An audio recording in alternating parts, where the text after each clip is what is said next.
What's up, guys and gals? My name is Splattercat. We are here at the Nerdcastle with the Masterplan by Shark Punch Studios, which is a top-down real-time strategy in which you perform crimes and never do time. You try to avoid doing time, to be honest. So you run crimes, you do dirt, you murk, and then you make the gun go shkark. I don't know. I was just trying to come up with I've never heard a gun go shkark before, but I was just trying to come up with something that like sort of sounded like murk and also dirt, and I needed a rhyme and I was desperate, so I just went for it.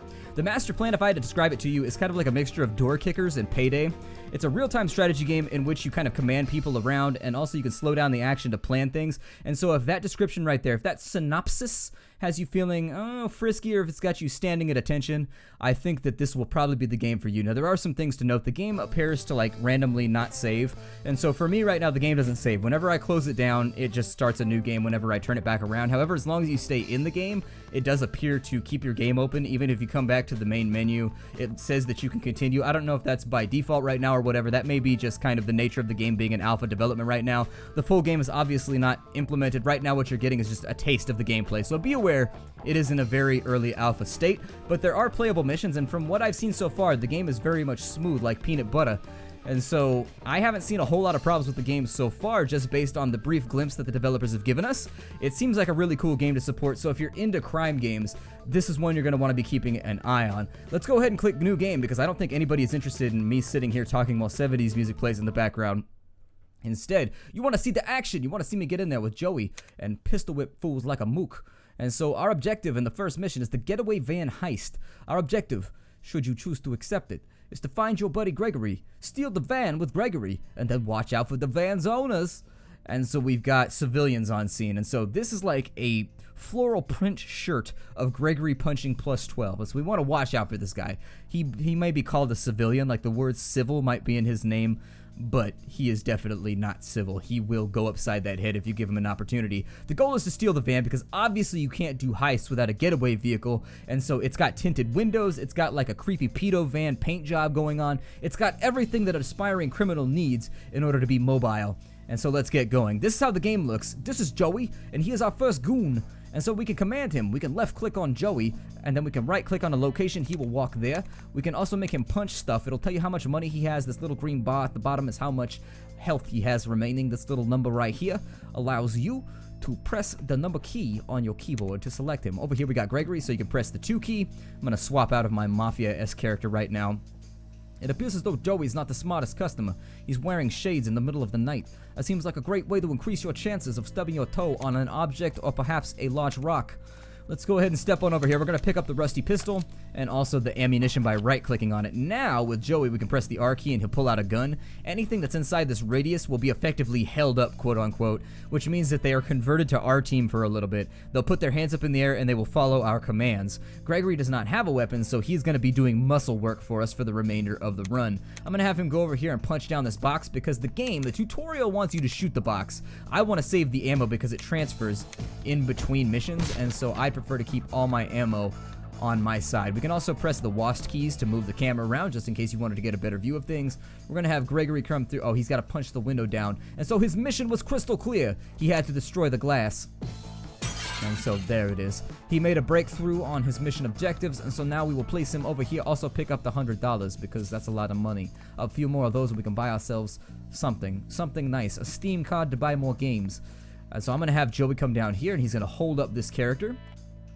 And so there it is. He's a lot lighter than he seems. He's easier to hold up than you might suspect, but Joey does a lot of time at the gym too. He's constantly doing arm days, so even if we had to hold him up, we could do it. I'm gonna have Gregory knock him the hell out because it seems like a good plan right now. Please do not knock him through that door. If he falls through that door, then the guys outside will see the body and they will become upset with me, and that makes me sad. What we want to do right now is we will pick up this body. We will take it over here, and we're going to drop it in this corner. Come on, Greg. I know you've been doing the arm day. Come on over here. There we go. So now we're going to take Gregory and we're going to drop that body. The body's down. We picked up the orange key. Had we wanted to, we could have commanded him to open the orange doors as well, and he would have to do it because we have a gun. And if you have a gun, that means people have to do what you say. That's what video games and also crime movies have taught me, is that when you pull a gun on somebody, they do the things that you say because I'm naive and easily impressionable upon. And so let's grab the pistol ammo because it'll be useful for later. And then we'll come down here. Let's have Gregory unlock this door. Yes. The orange door, unlock it. Why is Joey faster than Gregory? That's upsetting to me. Apparently Joey's been doing more cardio than Gregory because he seems to get around a little bit quicker. We're gonna open the door up right here. And they are not aware of the gun wielder's presence. We're gonna have him step on out and he's gonna hold everybody up. I'm gonna have these guys gather up right here at the end of the car. And you see this little meter around their head, this little halo that they have? Essentially what that means is when that runs out, they are no longer, they are fed up with your bullshit. They are no longer okay with being held up, and they're gonna try and either run for a phone to call the police, or they're gonna try and fight you. Now, it's important to note that we want Gregory to go in the van because he's got the cash. If you end the mission before the cash is in the van, like let's say that we had Joey get in the car and Gregory is standing over here and then we drove off, we would not get the $100 at the end of the mission. We would just get $0 and a gun with 15 bullets. So let's go ahead and have him jump into the car. You see how the meter's decreasing right there? That's how long we have before they decide to rebel. We're going to jack the car and we're going to get the hell on out of here. And so that's our first successful heist. Now there's $2. You get the $2 by beating these two guys up. So I could have taken Gregory and punched the shit out of them and they would have dropped $1 a piece, but I don't really care about $2 because we just got $100 and a gun. So what do we care about $2? So we're going to go back to the map right now. You can also go back to the hideout where there's a bunch of things that you can play around with, but we'll talk about that later. We'll do that for the last mission. How about that? The next thing up is the Kiosk snag. Let's take a look at our mission objectives. Your objective, should you choose to accept it, and why wouldn't you, is to rob the store and then to escape to the getaway vehicle. Okay. And now we've got some intel that says that civilians visiting the store might cause trouble. They might not be okay with us robbing them and also pointing guns at their balding heads. And so just in case they decide to crack wise, we're gonna pistol whip them in the mouth. Make sure that they never give us any trouble again. Off we go. Alright, and so we're both standing outside of the house right now, or like the market. It looks like there's a door in the back that we can go through to get ourselves another gun just in case we wanted one. We can also, I'm not gonna whip out the piece right now. I don't want to have the gun out. I definitely don't want to be flashing the piece. I don't want to be flashing any iron right now because that might kick this thing off earlier than is necessary. So I'm gonna go through the back door over here. I get into character when I play games like this. I gotta get into my headspace. I gotta have my Scorsesean character ready to go. And so we're gonna get the old pistol. Okay, I don't know if the old pistol is better than the rusty pistol that we picked up so far, but I think that we probably have a very good chance of our guns exploding on us if we ever decide to use them. I'm gonna have him line up behind this brick wall right here. He's gonna pull out the gun so that he doesn't give away our position. We're gonna press the space bar, put everything into slow-mo, and then we're gonna have Joey step on out with the piece. He's gonna point it at this guy right here. Gregory's gonna step through and he's gonna point the pistol right here at this guy that's in the corner. Oh no, the guy is in the wrong position. So let's point the gun right there. And we're gonna have him point this gun over here. Alright, fantastic. Now what I'd like you to do, actually no, this is not what I would like you to do. So what I want you to do is I want you to step over here by the shopkeeper. Do it quick, no sudden moves. Any sudden moves and you get greased. I am not afraid to take you out. And so this guy actually requires 2 guns. I don't know if you noticed that, but just pausing the game, or I'm slowing the game down for a moment. If I only had 1 gun on this guy, it wouldn't go down, but it wouldn't go up either, his submissive state. And so you have to keep 2 guns on him, otherwise he'll fight back. And so the way that I want to solve this is actually by knocking him the hell out while he's at gunpoint. And so there it is. He's knocked out at gunpoint. We're also going to knock out this guy just so we have less liabilities. And so there it is. He dropped a dollar bill. Let's go ahead and we're going to have Joey grab all this. And then what we'll do is we'll have Joey put away the piece. He's going to pick up the body while Gregory goes ahead and handles all the loot. And so let's open up the back door. Alright. And you go ahead and you're going to drop the body over here. So go ahead and deliver the body, habeas corpus and all that. We're going to grab the cash out of the back. There it is. And we're actually going to have him carry the body back here too. It doesn't matter. I'm just doing it because I like to get into character. I should actually, let's have Joey do it. Joey, you do it, you mook. What are you doing right now? No, Joey. I want to select Joey right now. There we go. Joey, get on over here. Carry that body. And then I'm going to open up the cash register and get us some scratch.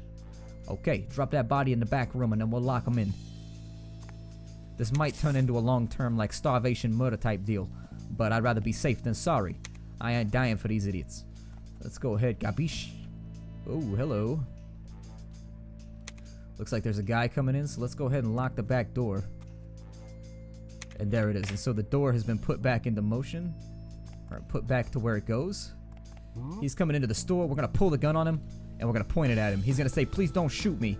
Because, you know, that's what people do when you're pointing guns at them. They really, you wouldn't know this, but most people would prefer not to be shot. I know that seems like a weird concept to most people, but not being shot is a great way to be. But being punched, we're going to knock him the hell out right now. We're going to take his dollar bill. Dollar bill, y'all.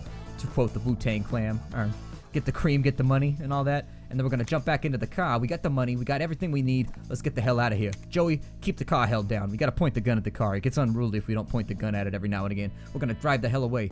Let's get up out of here. I'm doing a little dance move right now. If you wonder why I got silent, it's because the victory music makes me happy. It makes me want to dance. And so I think what I'm actually gonna do right now is I'm a little bit worried right now because Fraps has loved to crash on me with this game, and so I've recorded this first part about 150 times now. It's not, I want to stress, it's not the game's fault, it's Fraps' fault. Fraps does not like alpha games. It doesn't like them at all. I tried DX liked it even less, and I don't feel like setting up obs right now, so I'm basically just being obstinate and forcing my way through. Instead, what I'm going to do is I'm going to cut this episode a little bit short, just to ensure that this footage does not get ruined.